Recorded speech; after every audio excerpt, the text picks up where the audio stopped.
Hey, hi, hello. Welcome to Diana Emerson. Today we're listening to The New Detectives, Blood Money. A quiet suburban home becomes the scene of a gruesome murder. Detectives are left without suspects or motive. Clues to solve could be anywhere or nowhere. Investigators suspect that the woman's fatal fall was no accident. Now they must prove it step by step.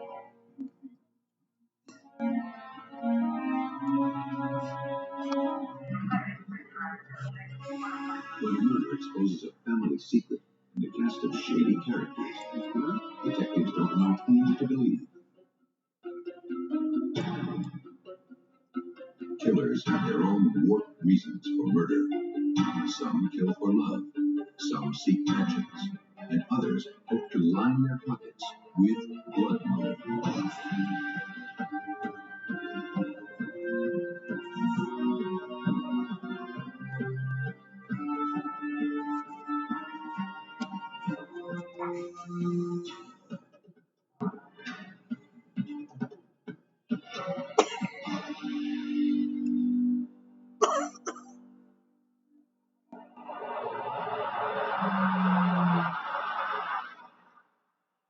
In this case, the names of the victim and her family have been changed. On December 16, 1994, Len Gruber of Oklahoma City came home to spend his lunch hour with his wife, Carla. Christmas was less than 2 weeks away, and there was plenty to do.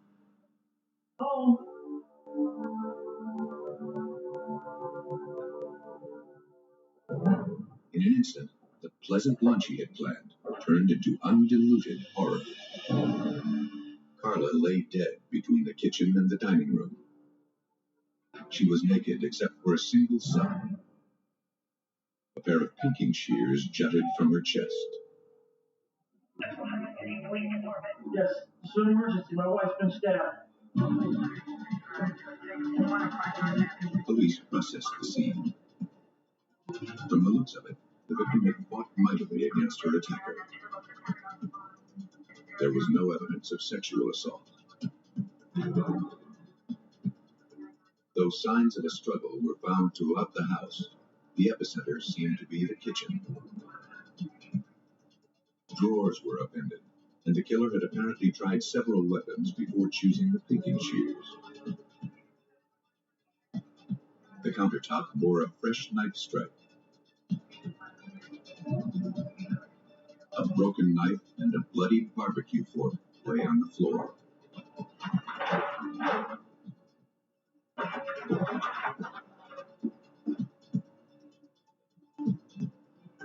Detective Bob Bemo of the Oklahoma City Police Department didn't know what to make of such unbridled violence. But he knew where to start. Both my partner and I realized that we had a heck of a situation because this was a what we refer to as a whodunit homicide. Although we did immediately suspect the husband. Len Gruber gave police a statement. Carla and Len were active in their church and married 30 years. Len told police that he had last seen his wife alive that morning. She had taken the day off to do some last-minute Christmas shopping. Good morning, honey. Len had planned to come home for lunch and help decorate and wrap gifts. He left for the office as he normally did, and returned home a few hours later to find his wife dead. He didn't know who could have done this. He answered all questions and was very deliberate in his answers and very cool and collected, which you'd consider highly unusual with a spouse after he's found his wife horribly murdered. I would have expected more emotion coming from him or him to break down or to be crying. This is basically why he became a suspect. But investigations are driven by facts, not feelings. Gruber's co-workers told police he had been at the office all morning. His wife's estimated time of death indicated that he couldn't have killed her before he left for work. And he passed the polygraph. Glenn Gruber was off the suspects list. And that meant there were no suspects. Because there were no signs of forced entry, police surmised that the killer might have been someone the victim had known. Ask a few questions. Police brought Gruber in for questioning, Normal morning. hoping that he would provide them with some detail, some clue they may have overlooked that would reveal a possible suspect. Christmas. Like I said, I saw her. Though he knew it was unlikely, Gruber provided the names of people in his prayer group. Normal morning. I said goodbye at breakfast. He couldn't think of anyone else his wife might have been in contact with. Come home. The victim kept an immaculate home, so fingerprints were few and far between.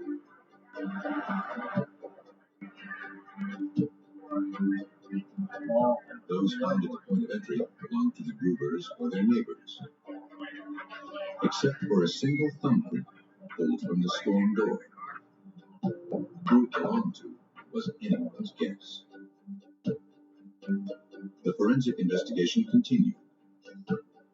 In the hallway between the bedroom and the kitchen, they examined the carpet and found faint blood stains. To make the blood easier to see, they used a chemical called luminol, which glows upon contact with blood. It revealed that the attack had proceeded from the bedroom door and down the hall. In one spot, the luminol disclosed boot prints. Detectives weren't sure if they were useful or not. The star pattern resembled the tread on the boots that police officers wear. They feared the scene had been contaminated. Detective Bemo had to be sure before he discounted this potential clue. I had quite a few of our officers at the scene stick their boots up so that we could photograph the bottoms of their boots in order to match it with this print. None of them matched. The print provided one more piece of evidence against an unknown assailant. Investigators had collected utensils and blood samples from all over the house, hoping to find even more. According to forensic chemist Elaine Taylor, they had no way of telling what might be important. A lot of times there's a lot of extraneous evidence that may be collected that as time goes by, you ultimately find out it had absolutely nothing to do with the crime scene, but it was collected anyway. The house yielded a large amount of evidence. It would take days to sort it all out. Most compelling was a single drop of blood that didn't seem to belong to the victim. It was collected from a corner of the kitchen, far from where Carla Gruber had fought for her life. My first impression was there was no way that the victim could ever have made it to that area where the blood on the chair was. I felt very confident of all the bloodstains that were collected at the crime scene, that was, in my opinion, going to be one of the most important. Investigators needed to see if this blood matched the victim's blood. They used a process called electrophoresis to separate specific enzymes out of each sample. Certain enzymes vary from person to person. Electrophoresis utilizes an electric current to separate the enzymes for analysis. The sample is placed in a gel, and a current is applied, causing the enzymes to move through the gel. Each enzyme moves a certain distinct distance, creating a pattern of bands. If two blood samples create the same pattern, we probably they came from the same source. In this case, the bands from the victim's blood and the blood from the chair did not match. The blood was not the victim's. Blood samples from the Gruber's friends, relatives, and neighbors were also gathered for testing. No match there either. Investigators were confident that whoever shed this drug had killed the victim. But they still had no idea who that person was.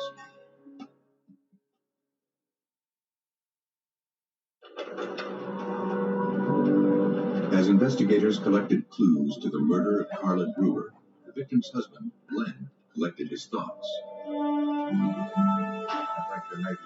According to Detective Bob Bemo, his recollection helped jog the investigation. He had remembered a subject by the name of Eric Patton who had worked for him and had done some painting to his residence during the summer months of June and July. Glenn had met Patton at the telemarketing firm where he worked. The Grubers knew he had a prison record, but they weren't interested in that. They believed he deserved another chance. They hadn't seen him since he finished painting 6 months earlier. Somebody else that was there yesterday, but it wasn't me. Patton was called in for questioning. Why is the crime here at home? He told police that he had served time in California for minor burglary. He confirmed that he hadn't been to the Gruber's house since the summer. After he left the station, detectives did some checking on him.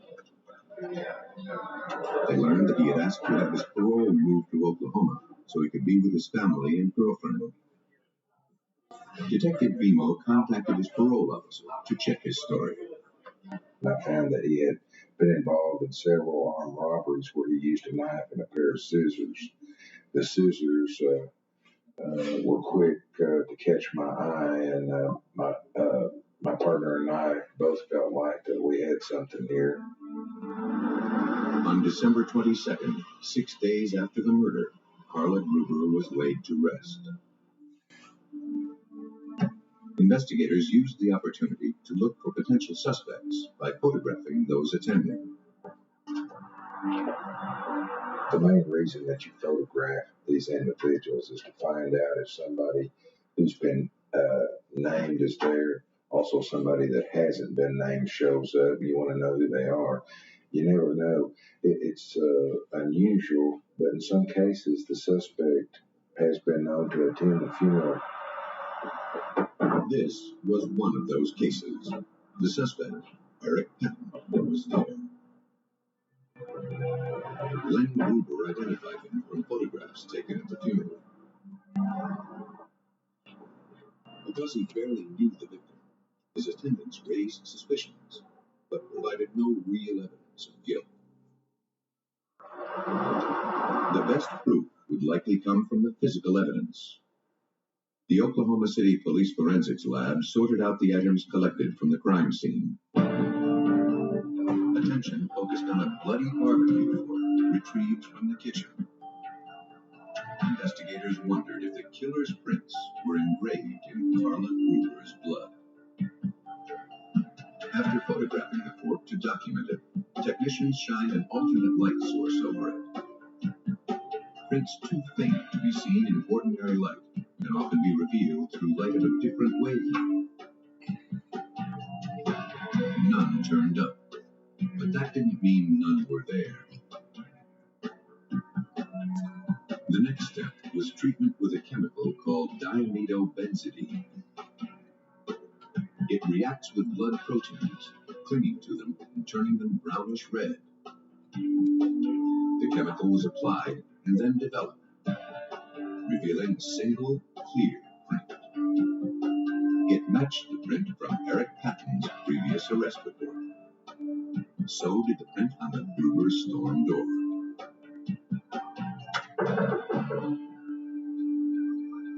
Who was that?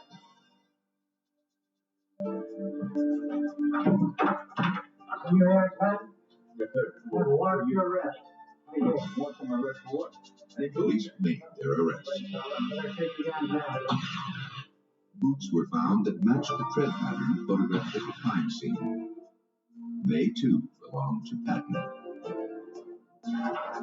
2 weeks later, DNA tests proved the blood drop on the kitchen chair was his. That was all they needed. The significance of the blood at the scene being foreign to the victim, but consistent with the suspect, Mr. Patton, tied him to the crime scene. The morning that I actually arrived, Faced with the overwhelming evidence, Eric Patton confessed. He told authorities that he needed money for drugs. He thought he'd find some at the Gruber's house, not expecting anyone to be there.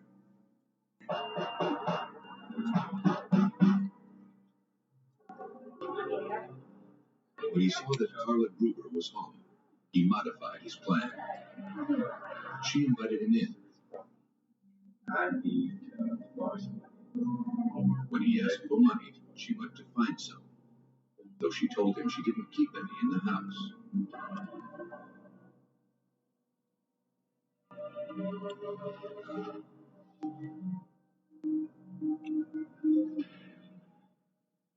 But Patton was desperate, and he committed a desperate act.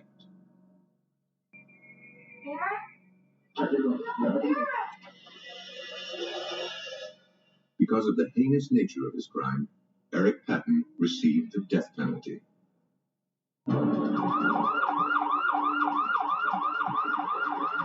Things often aren't as they first appear. A killer could visit in the guise of a friendly acquaintance. And an accident could turn out to be no accident.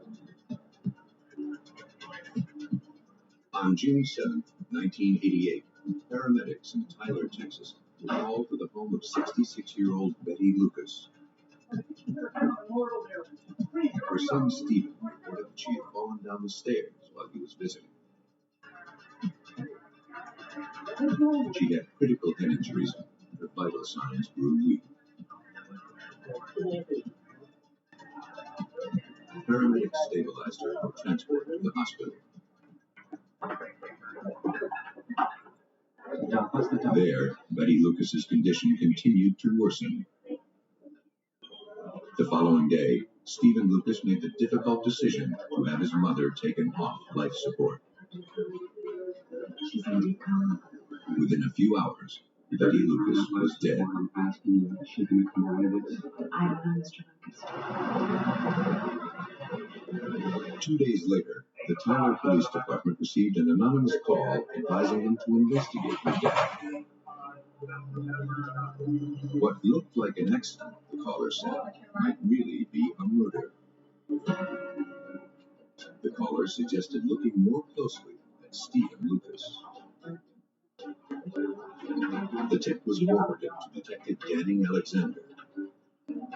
Not certain what to make of the information, he began looking into the facts of Betty Lucas's death. He knew that the victim had been well known and well liked. Betty Lucas was a very wealthy, influential person in this community. Her husband had been the mayor of the city of Tyler at one time. He owned a business here in Tyler, a real estate business that was very successful prior to his death. The allegation that Betty's son intentionally murdered her seemed preposterous. But police were obliged to follow the lead. The investigation started at the hospital. The treating physician told police that Betty Lucas had died from irreparable brain damage. Her wounds were confined to her head. They seemed inconsistent with the type of fall her son described. Investigators now had to wonder if there was some truth to the anonymous tip. But investigators had lost valuable time. According to Texas law, authorities must be notified about any unnatural death that occurs within 24 hours of admission to a hospital.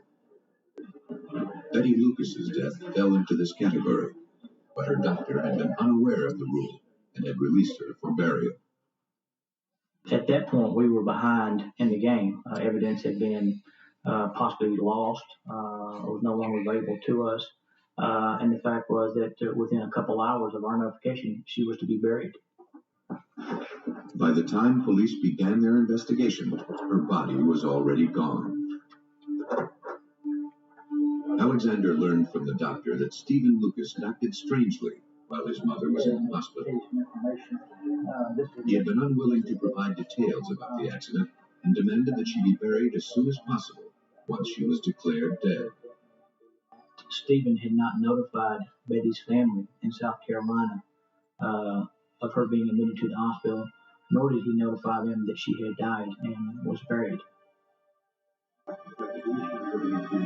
It was time to talk to Stephen Lucas. Investigators met him and his daughter Stephanie at the victim's home to hear their account of the accident.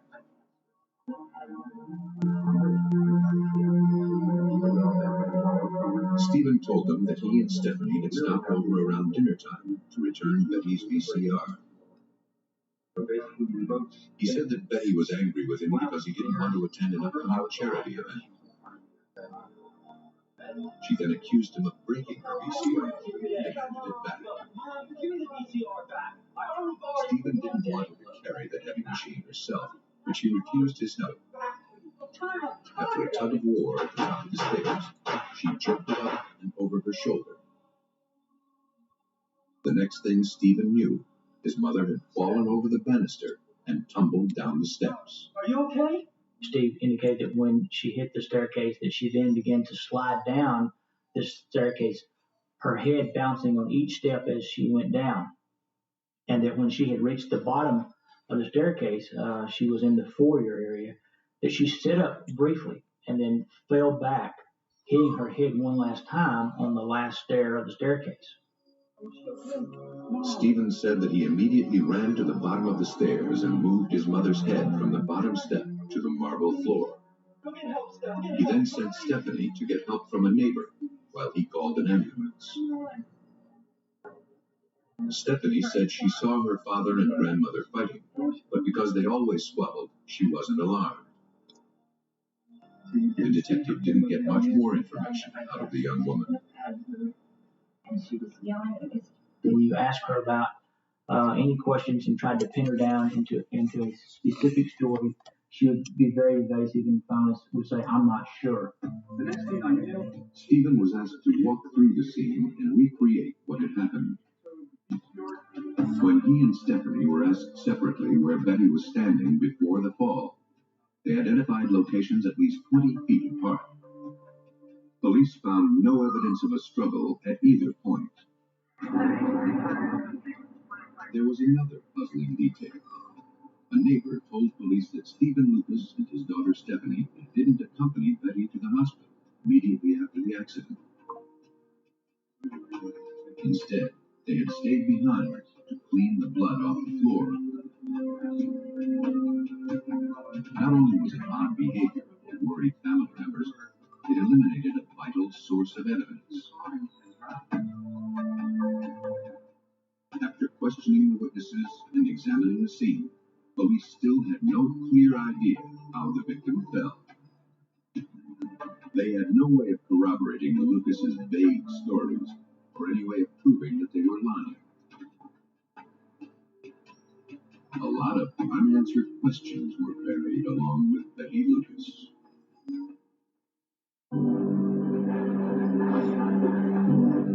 With every passing day, the body of Betty Lucas would have less and less information to divulge. If police were going to get to the bottom of this case, they need to get to the bottom of her grave. Investigators hoped that an examination of the victim's remains would clear up some of the discrepancies between Lucas's account and the suspicions that swirled around him. A week after her death, a court ordered Betty Lucas exhumed for autopsy. The autopsy began with a visual inspection. In serious falls, one normally sees large contusions, scraped skin, and most notably, broken bones, especially in a 66-year-old woman. But X-rays turned up no broken bones or dislocated joints. Pathologist Virgil Gonzalez could find no indication of a fall. And if she hit the stair, there will be a grazing type of abrasion on the skin because of the carpet that burns skin. But there is no scraping or a grazing type of injuries in any part of Mrs. Lucas' body. The injuries were all confined to the head and the scalp. Gonzalez discovered a major discrepancy in Stephen Lucas's account. Shaving revealed 7 clean-cut lacerations on the top of her head.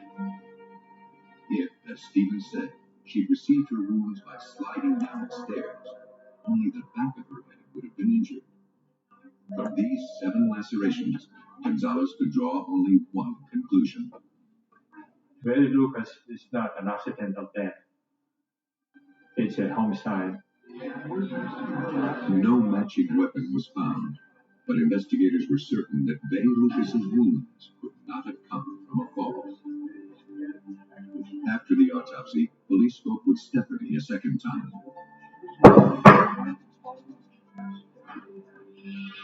Her comments made it clear that she didn't see the fatal fall and wasn't directly involved.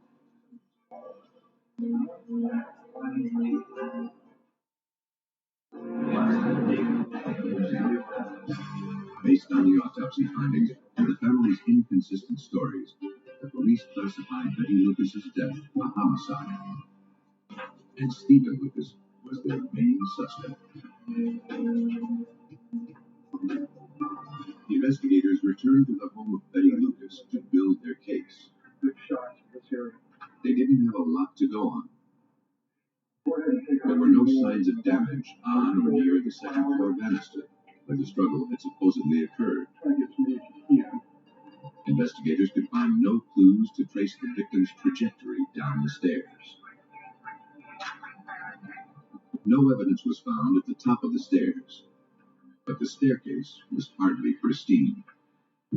Midway up the stairs, investigators found gouges, dents, and scrapes to the wall and molding.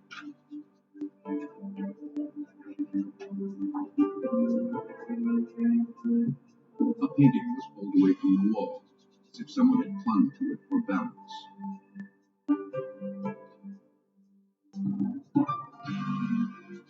Sharp cuts marked the banister. The victim's maid confirmed that the damage was fresh. Blood was found on the balusters at the base of the stairs.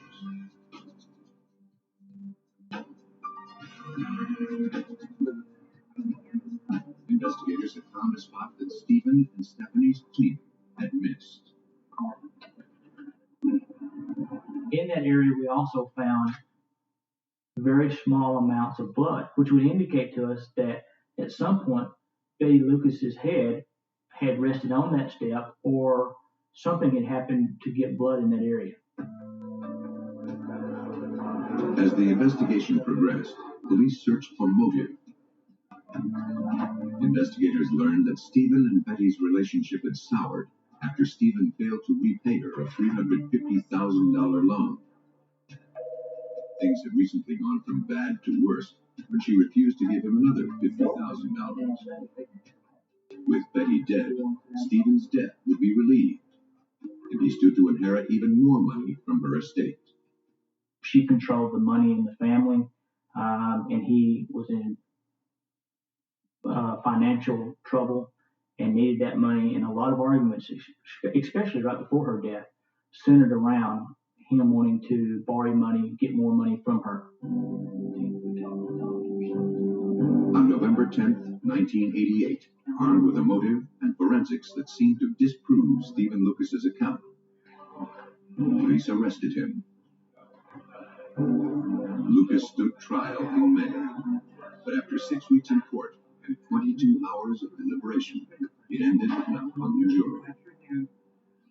When polled, the jurors said they weren't convinced by the forensics. The investigators had to start over.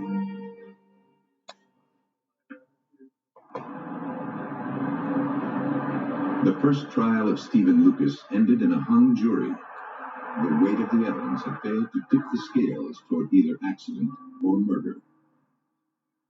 If the prosecution had any hope of convicting Stephen Lucas in the murder of his mother, Betty, they needed to strengthen and clarify their forensics case. The state hired Alan Weckerling, a specialist in accident reconstruction, to review the evidence. By now, years had passed since Betty Lucas's death. Her home had been sold and the staircase repaired, but a few items from the crime scene had been saved. The evidence we were interested in looking at was the molding on the stairwell and the railing on the stairwell to see if the VCR had actually flown down the stairwell and hit the railing and then ricocheted off of the wall. Weckerling began by testing Stephen's assertion that his mother had fallen from the head of the stairs. A series of deep gouges marked the top of the wooden molding. Weckerling had to confirm that these were caused by the tumbling VCR. The molding and VCR were examined under a microscope. Paint marks on the VCR matched the molding, proving that it was the source of the damage. But as he studied the molding, Weckerling made a crucial discovery. I was able to look at the wood under the microscope, and based on really some very simple scientific principles, when you're roller painting a wall and you get the little drips of paint, gravity is going to pull those down. The paint drips proved that until now the molding had been analyzed upside down. The damage was actually on its underside. It could not have come from a fallen VCR, as Stephen had asserted. These cuts were made with an intentional upward stroke, damaging the molding from below, undermining Stephen's story about his mother's accidental fall. The next step was to refute the defense assertion that Betty Lucas could have tumbled over the banister and down the stairs. The defense in the first trial used a series of complex calculations to create a computer animation similar to this one, demonstrating Stephen's account of his mother's fall. The prosecution hired physicist Mike Andrews to take a closer look at the animation and defense calculations. He found that the trajectory they presented was physically impossible. What you should see is that she would just start going over the rail and just go down and below. What we found was that the initial step, she would go through the banister instead of over the top of it. Then she would come back through, and then she would do a little loop, and then she would go back through it again, and then fall down below. Andrews said that once measured again, had used these measurements to disprove the defense scenario. Betty Lucas would not have fallen from the top of the staircase, as her son Stephen had said. Police surmised that Betty Lucas had an argument with her son midway up the stairs. They struggled, creating the damage to the molding of the staircase.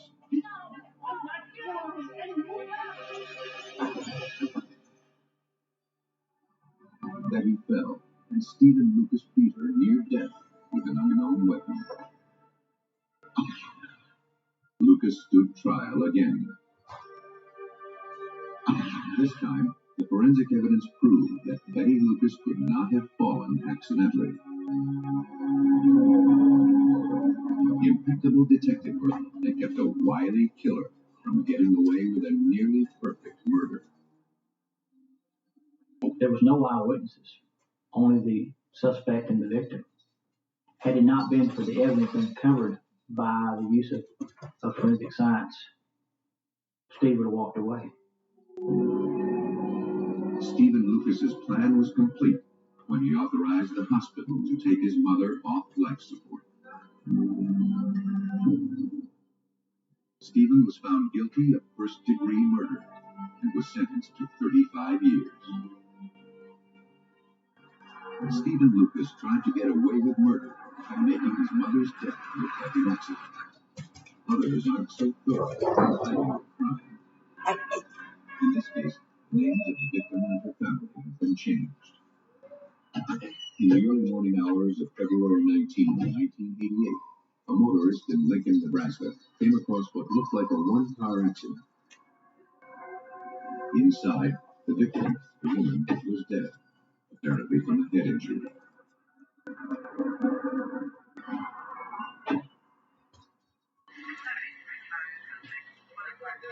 Lancaster County Sheriff's Department, along with the coroner's office, arrived on the scene. They could tell the situation wasn't as it appeared to be. Though the victim had suffered severe injuries, damage to the car was minimal. There were no skid marks. The gear was in park. The car keys were missing, and so was the victim's ID. And the driver's side door had a fresh puncture mark. The scene bore every indication that this was no accident.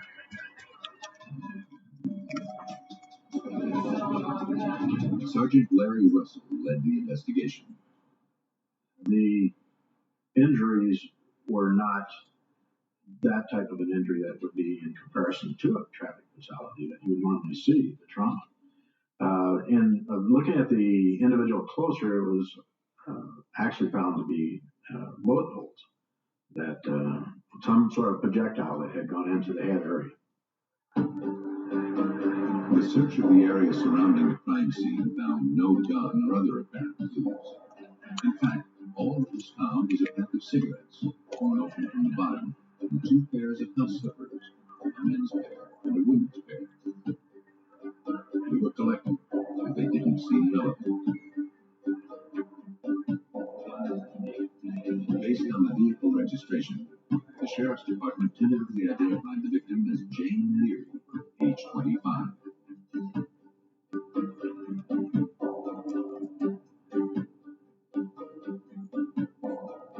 Her ID was confirmed at autopsy, where her fingerprints were taken and checked against the police records. She had a prior record from another state. The autopsy also confirmed that she was killed by 2 gunshot wounds to the head. She had no other injuries.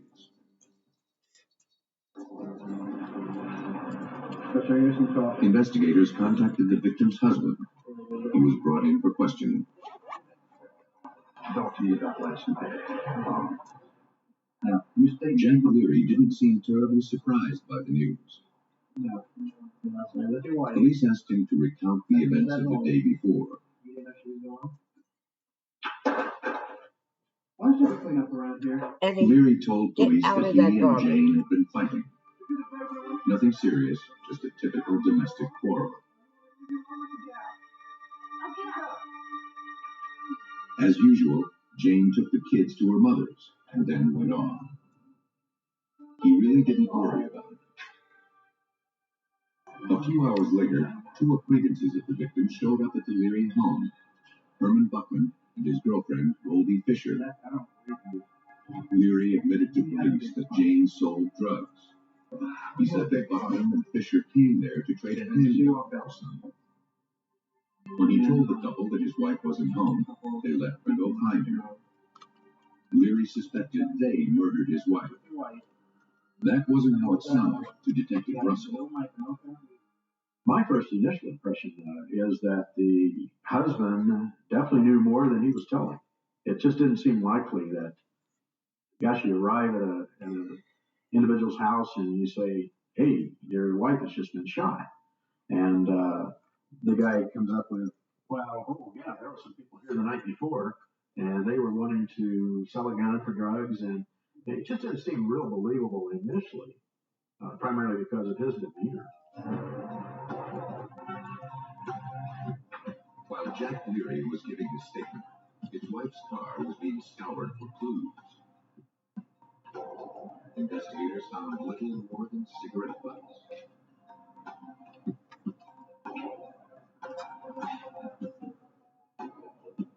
managed to lick some labeled prints. The ones that could be read matched only the victim.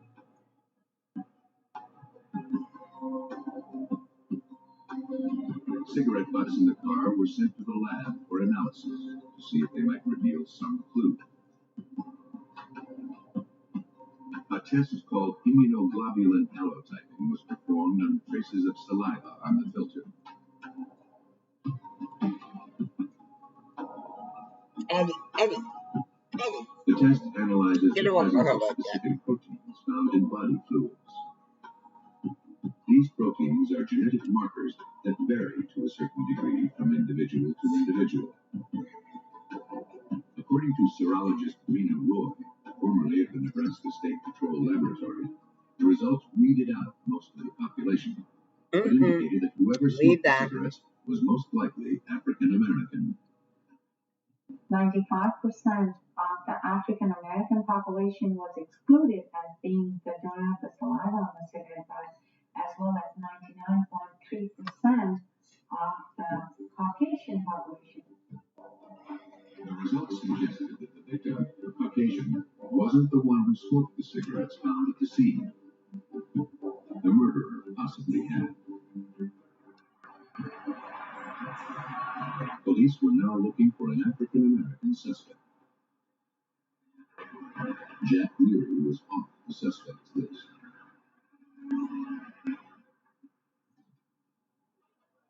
With no other leads, detectives had to follow Jack Leary's improbable story.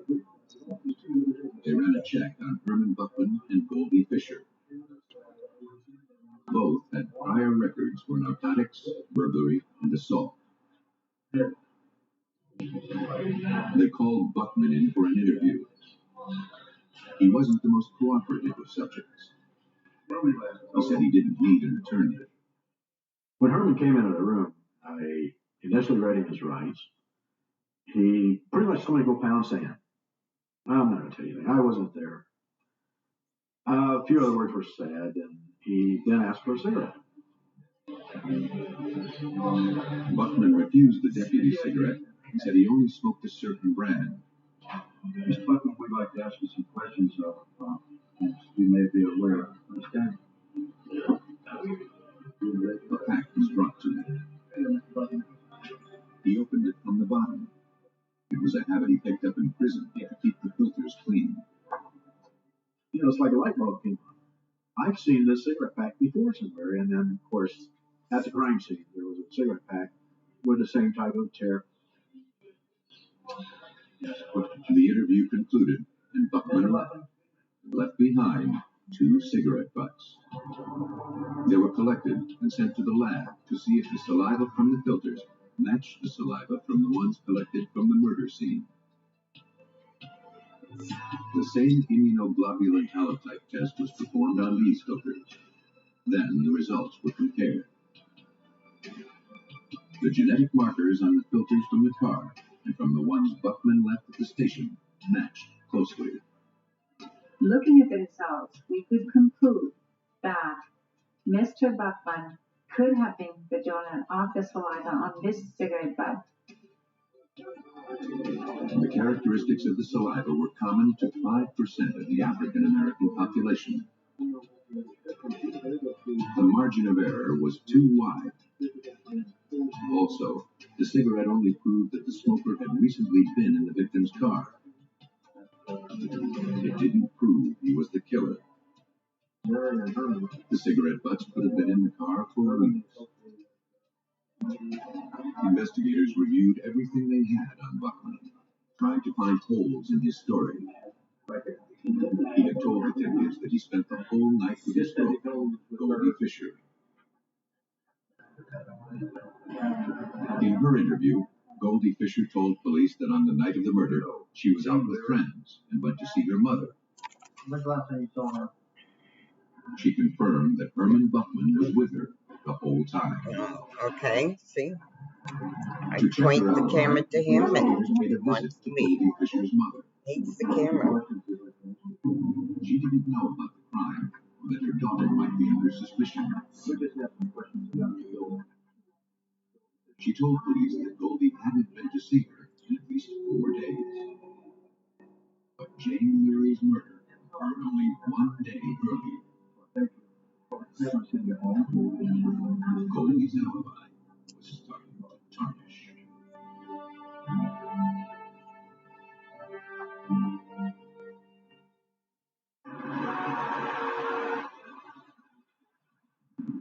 In Lincoln, Nebraska, the investigation into the murder of Jane Leary led detectives to the bar that suspects Herman Buckman and Goldie Fisher frequented.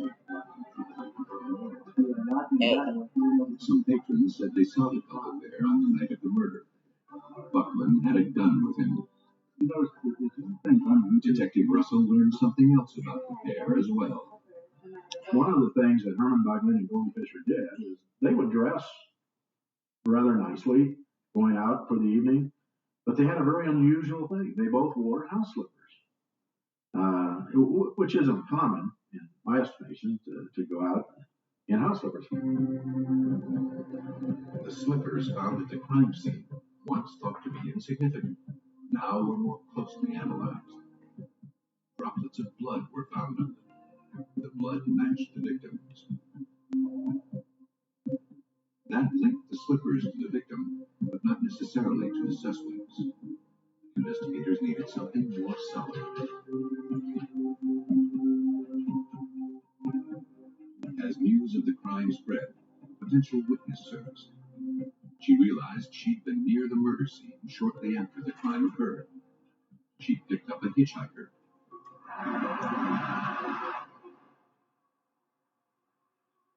It was around 2 a.m. on the day of the murder. The woman she picked up was acting very strangely. She had no shoes on and seemed to be in a hurry. The driver dropped her off at a nearby neighborhood, Goldie Fisher's neighborhood. The witness picked out Fisher's picture from a photo lineup. That placed Fisher at the crime scene, where she had also apparently lost her slippers and her alibi.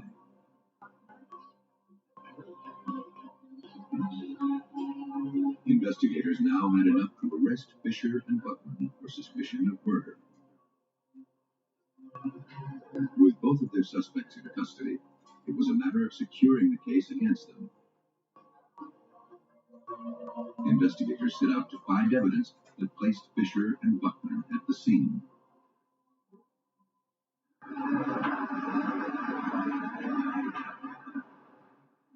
When Buckman's car was searched, ski masks, a crowbar, and other burglary tools were found in the trunk, but nothing that matched the murder weapon. A search warrant also allowed investigators to collect the clothes the victim's husband described the couple as wearing the night of the murder. Traces of blood were found on the lining of Buckman's jacket and on his sweater.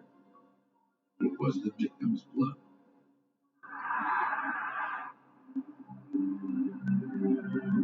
With all the pieces in place, investigators were able to surmise the events leading up to the death of Jane Leary. Buckman and Fisher knew where Jane usually sold her drugs. They caught up with her, hoping to trade their gun for some dope. When she refused, they killed her for her drugs and whatever cash she had.